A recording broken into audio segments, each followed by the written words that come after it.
So you're expecting a big promotion at work, but when you get there, you find out that not only you've been passed over, but the job you want has been given to your ex.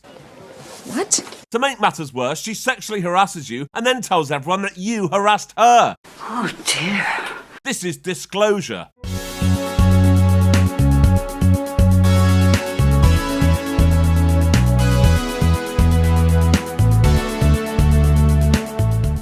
I'm Jay Harangue and I've wasted hours of my life watching terrible films. You should subscribe. This is Tom Sanders. He works for this tech company, Digicom, in Seattle, and he's got a really boring wife who dresses like an 80-year-old woman.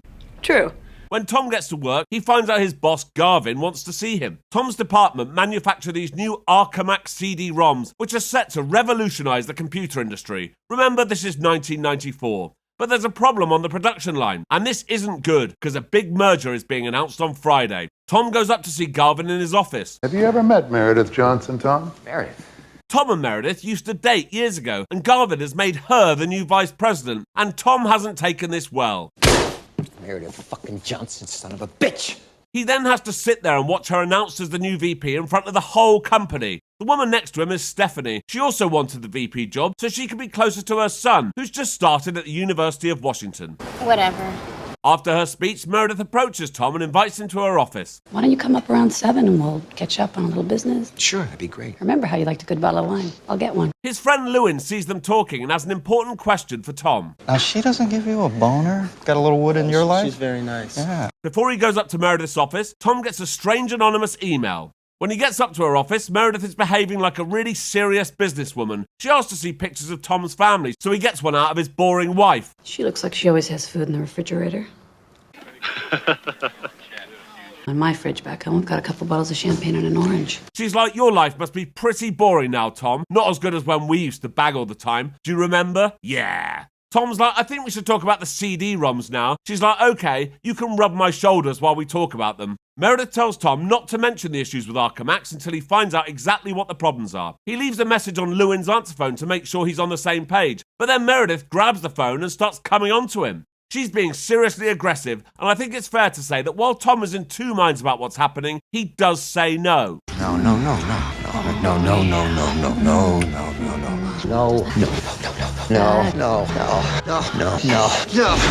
But he's had enough of fighting it now.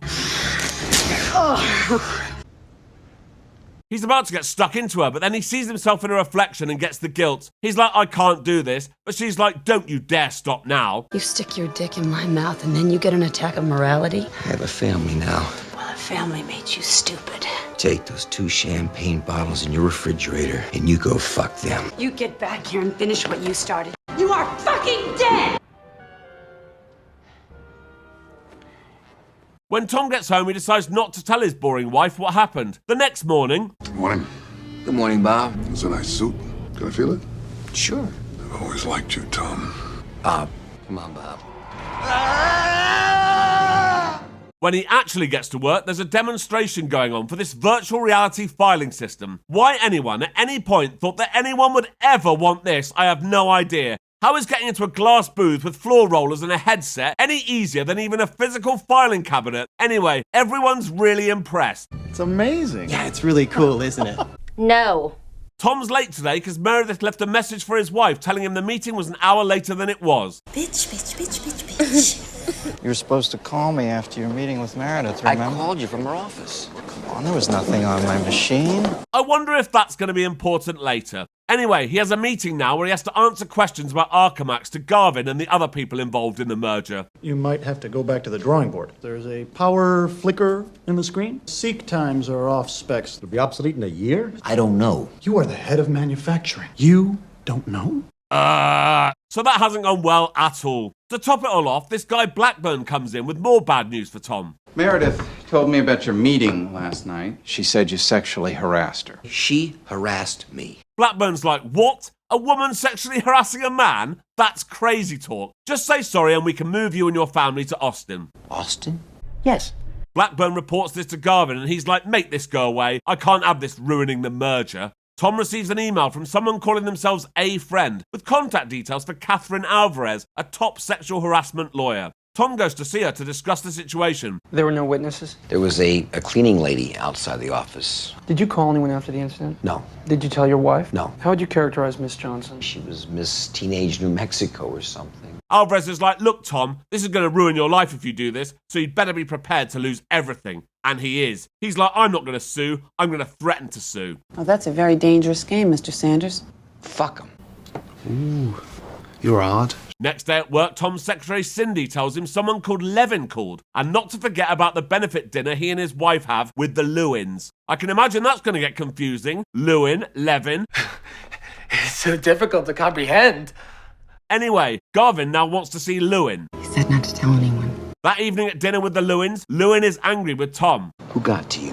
What happened? The old girlfriend, the bottle of wine, the late meeting, you fill in the blanks. For your information, Mark, Tom told me everything. Now, can we just enjoy the evening?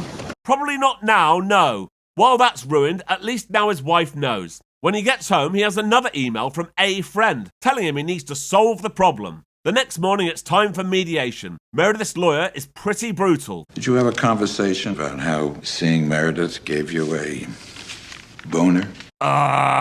Yes, but I didn't say it. But you laughed. Yes? So you condone it. Oh, fuck off.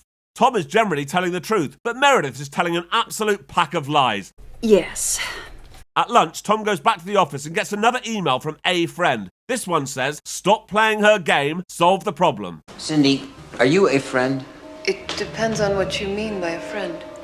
All right, never mind.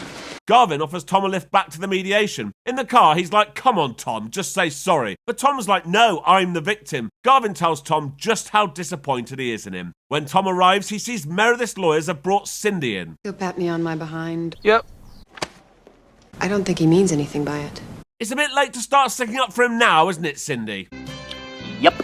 That evening, Alvarez tells Tom that he has till midnight to take the company's deal. He'd keep his job, and everything would be as if the incident never happened. Tom asks if she managed to find out who A Friend is. She's like, yeah, it's Dr. Arthur Friend. He's a chemistry professor at the University of Washington. So you've been getting messages from a locked office? Tom has to call Lewin about Archemax, but then the answer phone kicks in. That's Mark's wife's voice on the machine, but when I called Monday, it was a man's voice. Mark said he never got the message. I must have dialed the wrong number that night. She yanked the phone away from me. The phone line is open. Somebody out there's got this whole thing on an answering machine. So Tom works out that he'd accidentally called Levin instead of Lewin. He arranges to meet Levin straight away, and he still has the tape. So the next day, Tom brings the tape into mediation, and this is pretty embarrassing for Meredith. Now! No! You can't stop! No! You just stop! No! So the company offers Tom his job back, $100,000, and promises to get rid of Meredith as soon as the merger is complete. Yes! Yes! But what Tom doesn't know is that they plan to fire him for incompetence over this CD-ROM business. They've even asked him to do a presentation on it tomorrow morning. He has no idea, does he? But Tom gets another email from a friend. This one tells him it's not over, and again, to solve the problem. He overhears Meredith telling Blackburn about the plan to sack him for incompetence, so he needs to find out what's wrong with Archemax tonight. But he's been locked out of his computer. Tom remembers, though, that there's one other way to get to the files, the virtual reality thing, which seems for some reason to be in Garvin's hotel room across the street. Oh, I see. This is so crap. But here he is in a virtual reality database. He sees that costs have been cut that he never signed off on. Apparently this shows that Meredith is in the system and she's deleting all the files. Oh, no! Show me all the communications with Malaysia. Tom better be quick because Garvin and the other business people are on their way back to the room. Does he have what he needs? We don't know. At home, he's on the phone to some guy from Malaysia and asks him if they back up their files on DAT like they do in the US. He's going to have a look for him. When Tom gets in the next day, there's a massive fax in his office from Malaysia. I can't believe it's still coming out. It started at 7. It's time for the big presentation. But first, Tom apologizes to Cindy for patting her on the arse. I accept. Two wrongs don't make a right, Cindy. We're in production, we've had our problems. Are they design problems? He's like, no, actually, they're manufacturing problems. We're using cheap parts and we should be using better ones. You should know, Meredith. You ordered the changes. Weren't you in Kuala Lumpur last year? No, I don't know who could have told you such a... You're watching Malaysian Channel 3 right now. Then he hands out copies of memos signed by Meredith, approving the cost-cutting measures. She gets up and starts kicking off, but she embarrasses Digicom in front of the merger people. Meredith, could you step outside for a moment, please? So Meredith is sacked. Good. Good. They're replacing her in the next few minutes, and you're supposed to think it's going to be Tom, but it's not, it's Stephanie, whose son Spencer is there. He must have just been randomly taking a break from his studies at university to put a suit on and go visit his mum at work. Why is he there? Because plot. You a chemistry major, Spencer? Yeah, I am. I know a chemistry professor up there, Dr. Arthur Friend, a friend. I'm his research assistant.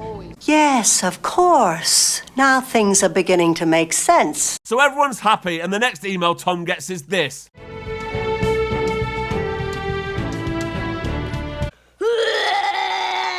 And that's the end of the film. So until next time. Thank you for watching. If you enjoyed this, please like and subscribe and check out this other video. Thank you.